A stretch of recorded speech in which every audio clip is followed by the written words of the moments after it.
Hi, and welcome to Logic. My name is Tim McKenzie, and I'll be your instructor this semester.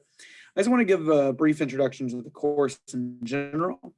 As you go down the page, you'll see below that there is a video where I kind of walk you through the course. And if you go down a couple pages, there's also how to be successful in the class, how to be successful online, a couple other videos, as well as maybe some other videos later on. So just wanted though to give a brief, quick introduction to the course. As far as logic goes, logic is a little bit different than a lot of philosophy courses in that it's very much a skills based. It's about learning how to construct arguments, how to put them together. In a lot of ways, that's something that is a skill and has certain rules you have to follow. And so there's a certain bit of you have to practice and learn the rules. There's a lot of definitions and other things. Now, when you try to do stuff like that, it is tough to try to cram 30 definitions in one day. It is tough to try to learn a bunch of rules and how to apply them all in one day.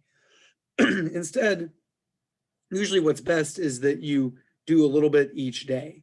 And so my recommendation to everybody is, you try to set aside a couple hours every day, an hour every day, 2 hours every day, or set aside 2 or 3 hours, 2 or 3 times a week, probably like 3 times a week.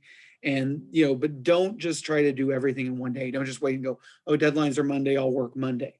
That's the best way to not do well, because you'll get confused. And sometimes it just helps to stop, let it percolate overnight, and then come back with fresh eyes. And you just do a lot better, a lot quicker.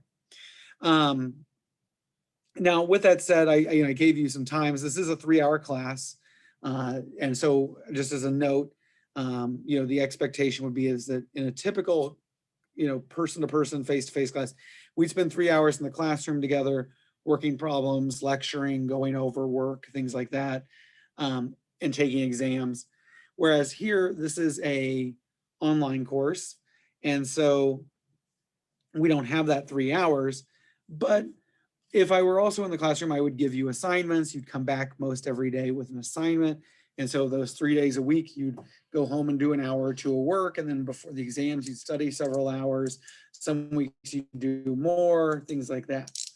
So I wanted to make note of the fact that, typically there's a rule that for every hour in the classroom, usually you do about 2 hours outside. And so to be successful. And so kind of the expectation is that for a 3-hour class, you do about 9 hours of work each week. And so don't think you're going to be able to get by doing 3 hours or 2 hours of work each week. I mean, I would say most of this stuff probably takes anywhere from 5 to 10 hours, some weeks more, some weeks less. And so, if you're not spending that kind of time, your grade will probably reflect it. I am able to see how much time you spend doing the assignments. It'll show me in the Mind Tap, which you have to purchase for this course. And one of the things I do know is that the people who are successful usually spend at least over the course of a semester, 80, 90 hours, maybe even more on doing homework online. So please keep that in mind and do that. Now, as you look over your syllabus, if you want to print it out, that's great. If you want to keep, you can just look at it online. But if you'll notice, there's a series of modules. There's 4 modules. The first module is a 1-week module, and all the other modules are multiple weeks. They're 5, 4, and then 5 weeks. And what happens though is if you look down below, there are goals. All the goals are Mondays at midnight, with the exception of the one on Labor Day when I give you an extra day because the college is closed. It's also a holiday, and you should take some time to observe that. But one of the things is that each of those goals is a deadline. Sometimes people go, oh, I thought all the module was due on the same day. No, the module is not due on the same. The goals, each goal is its own deadline. So make sure that you are observing them. Now, if you run into a problem, you had to work, maybe you got called in, you had a sick kid, you just don't feel well, things like that, have some car trouble, and you have a reason, 1 week or 2, you can't meet that goal, just send me an email, I'll extend it for you. If you do it every week, I might tell you, hey, no. But 2 or 3 times during the semester, that's not unusual. but every week you should meet the goal. And the reason is if you don't work on it every week, just like if you don't work on it every day, you will have a very difficult time. And so that's kind of why those goals are there, is to keep you progressing through the material. In other matters, my office hours are going to are listed on the syllabus. I am usually on campus a lot more days than just those office hours. I would encourage you, if you want to, if you need me, just come by or send me an email. I'm in my office. A lot of times on about every other Thursday, I work in Taylorville, sometimes all day because my kids go to school over there. But I also am over there picking them up from school like 2 or 3 days a week. And then I take them to school 2 or 3 days. So if you're over that way and you ever want to meet there, that's fine as well. But I probably won't be in every Thursday. That's probably the one day I won't be in. But I am in most every day, even though I don't teach every day on campus. And even though my office hours don't list it. Office hours are really times when I have set aside, I will be here to meet with you. Other times I'm here, I will meet with you, but I'm not always in.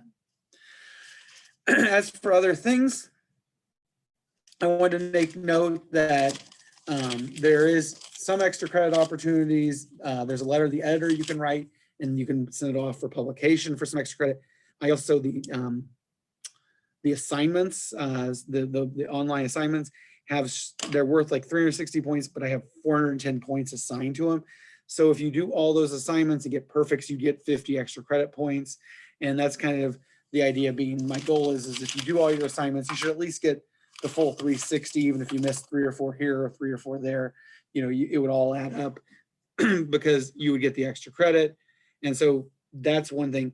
And the other place I offer extra credit is if you ever see errors, whether it be grammatical, dates wrong, something else I said wrong, did wrong, you find an error in the textbook, send me an email and I will try to fix it, and I will give you extra credit for having pointed out. Usually I give like a point if it's simple. Sometimes if it's something big like a date or something major, I sometimes will give a lot more credit. But what happens is this course gets copied each semester and you just sort of miss some dates, some deadlines, some little things. And so I try to catch all that. And if I start giving out a lot of extra credit, I feel really bad. So I go back through things and it keeps me on my toes. But I do want you to know that if you find errors, send them along. I will give you extra credit. I don't want you to be unrewarded. So I think that's it. As far as my voice goes, I'm not sure why. I've not had much voice for the last couple weeks. And so I sound a little hoarse.